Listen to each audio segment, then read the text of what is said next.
Bonjour à toutes et à tous, dans cette vidéo nous allons démontrer le théorème de transfert. Un théorème très important en probabilité, délicat à démontrer, mais dont les méthodes utilisées dans cette démonstration vont intéresser ceux qui préparent les concours les plus difficiles.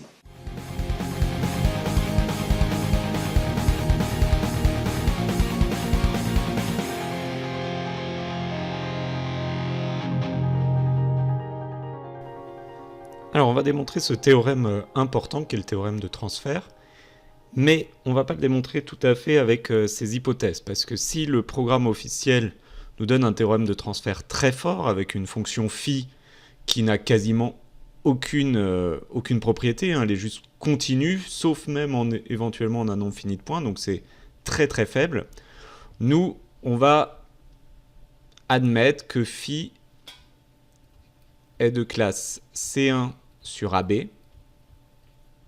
Donc déjà, elle est dérivable, ce qui va nous permettre d'appliquer ce qu'on a l'habitude de faire. Et en plus, que phi est strictement croissante, donc sa dérivée est positive, sur AB.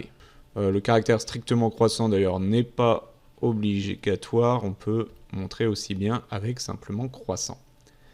Donc voilà, ces deux hypothèses vont nous permettre de faire une démonstration qui est dans le cadre du programme, qui est d'ailleurs conseillé par le programme officiel. Et évidemment, vous pouvez quand même l'appliquer si votre fonction phi, elle n'est pas vraiment C1 ou pas vraiment croissante, mais à démontrer, on est dans des mathématiques beaucoup plus compliquées. Donc le but, c'est de montrer que l'espérance de phi de x existe si et seulement si l'intégrale de a à b de phi de x f x de x dx converge absolument, et en plus on aurait cette formule là. Donc ce qu'on va faire, c'est qu'on va essayer de calculer l'espérance de phi de x, et pour ça on va poser grand Y, qui est ce phi de x, cette nouvelle variable aléatoire à densité. L'espérance de y existe si et seulement si l'intégrale de moins l'infini à plus l'infini, donc phi va de AB dans R. Donc là, on arrive bien dans R, Y de oméga. A priori, c'est R avant qu'on ait pu faire des calculs si on ne connaît pas phi exactement. Donc si et seulement si, cette intégrale est absolument convergente. Et donc là, la question subsiste, c'est comment déterminer la densité de Y. Donc pour cela, pour tout t appartenant à R, on va déterminer la fonction de répartition de y, c'est-à-dire fy de t, c'est la probabilité que y soit plus petit que t. Ça signifie que c'est la probabilité que phi de x soit plus petit que t. Et là, l'intérêt d'avoir une fonction phi de classe C1 est croissante, c'est que phi, ici, est bijective. Donc, elle admet un inverse dans AB. Donc là, on a la probabilité ici de x, et l'inverse est croissante, tout comme la fonction de base. Donc finalement, fy de t, c'est la fonction de répartition de x pris en phi-1 de t. Tout est cohérent, t appartient à R, donc phi-1 de t appartient à AB, ce qui est l'endroit où la fonction de densité ne va pas être nulle, donc nos calculs pour l'instant sont assez cohérents. On détermine la densité en dérivant cette expression, et donc il faut s'intéresser à est-ce que c'est dérivable. Phi-1 est de classe C1 sur R, puisque, on le rappelle, vous avez un théorème en première année qui dit que la réciproque ou la bijection est elle-même croissante et elle est elle-même dérivable, et donc ici, en plus, continue. Et fx est C1 sur AB. Tout va bien, puisque phi-1 est de classe C1 sur R à valeur dans AB. On aurait pu le préciser ici. Hop. Et donc c'est le théorème tout simplement de composer des fonctions de classe C1. donc fx phi-1 et c1. Et donc fy de t, pour tout t réel, fy de t est égal à la dérivée de phi-1 en t fois la dérivée de x en phi-1 de t. Donc ça, c'est la formule, hein, f rond u, c'est-à-dire phi-1 prime de t fois la densité de x en phi-1 de t.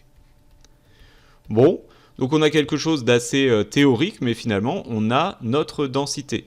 Donc comme on devait regarder l'intégrale de moins l'infini à plus l'infini de cette intégrale-là, de t fy de t dt, eh bien, il n'y a plus qu'à remplacer par ce qu'on vient de trouver. Donc maintenant, on s'intéresse à l'intégrale de moins l'infini à plus l'infini de t phi-1 prime de t fx de phi-1 de t dt. Et là, ça ressemble beaucoup aux propriétés de changement de variable. En tout cas, il y a pas mal de choses. Donc on va poser le changement de variable. On va l'appeler I1 pour éviter d'avoir à la réécrire à chaque fois. On pose le changement de variable x égale phi-1 de t. Ça va signifier notamment que dx égale phi-1 prime de t dt.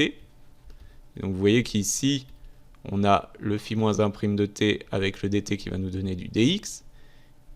À l'intérieur, on va très clairement avoir du x, et puis il y a le t à remplacer. Et pour remplacer le t, eh bien, il suffit d'inverser, donc de prendre t, ça va être phi de x. Donc, l'intégrale moins l'infini, alors c'est pas de moins l'infini à plus l'infini, puisqu'il faut aussi changer les bornes. On a dit que phi-1 allait de moins l'infini dans AB. Donc, l'intégrale de a à b de phi de x fx de petit x dx. Hop. Ouais, c'est bien ce qu'on cherchait. Est de même nature que I1. Or, I1, c'est l'intégrale qui correspond à l'espérance. Donc, si cette intégrale de a à b de phi de x fx de x dx converge absolument, I1 converge absolument, et les deux intégrales sont égales. Donc, l'espérance de phi de x, de y, c'est l'intégrale de moins l'infini à plus l'infini de t phi-1 prime de t fx de phi-1 de t dt, c'est-à-dire l'intégrale de a à b de phi de x